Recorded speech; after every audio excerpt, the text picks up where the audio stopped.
All right, welcome back to the channel. And in today's video, we're going to be talking about the best practices when making your lead magnets. That way it can have your list blowing up. So if this is your first time checking out the channel, my name is Dwayne Gaddis. This channel is all about list building, lead generation, sales funnels, video marketing. So if you're into that sort of thing, make sure to smash that subscribe button. But let's go ahead and get into it because we're going to go over the best practices when it comes to lead magnets. And this is just going to have you dropping heat on your audience and people just going to be begging to get on your list. So let's get into it. First and foremost, your lead magnet needs to be super direct, okay? It should never be boiled chicken or vague. You want to be ultra specific when it comes to the content that's inside of your lead magnet.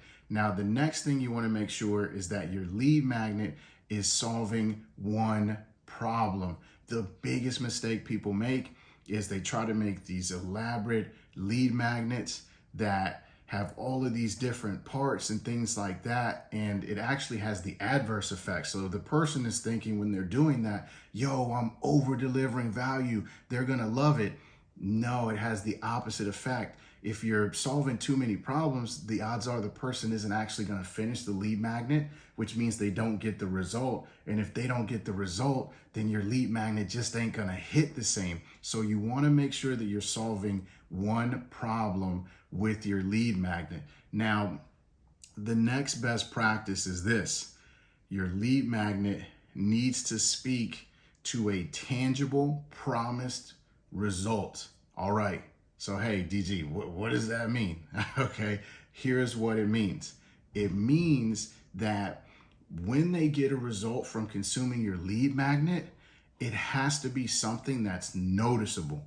It has to be something that they can look and say, I actually was able to do the thing because I got the lead magnet, okay? So they need to have some type of tangible result, some type of tangible transformation, something noticeable. And now this next one is a biggie, okay? It needs to provide instant satisfaction. Avoid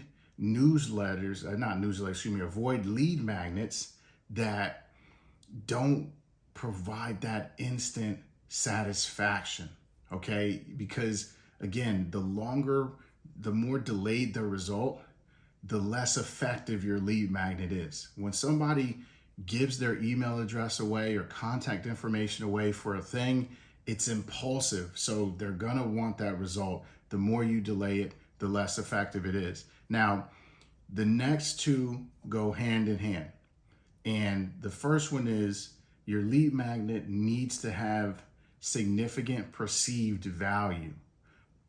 What does that mean? That means that whatever the secret is, the promised result that your lead magnet is going to help them get, that means that it has to be something that the person actually values. Because if not, they're not going to give away their contact information to you to get it. So it needs to be significant in perceived value.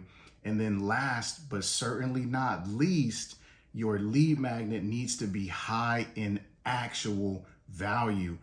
Don't just slap something together and send it out there, because if it's not actually high value, it's going to make you look bad. Because you got to remember, in the person's mind, they're already skeptical, because if the secret was so great, if the technique or the tactic or strategy was so great, why are you giving it away for free?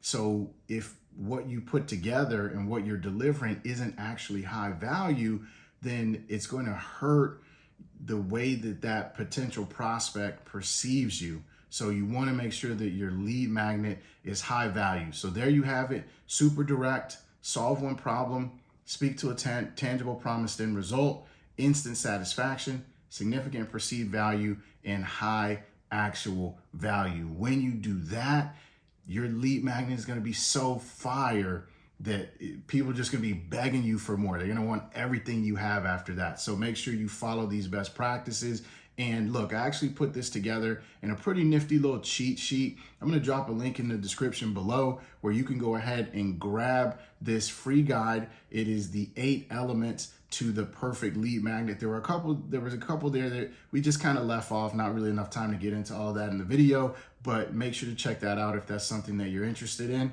And drop me a comment below. Let me know what are some of the key things that you always make sure in terms of your best practices when it comes to making lead magnets.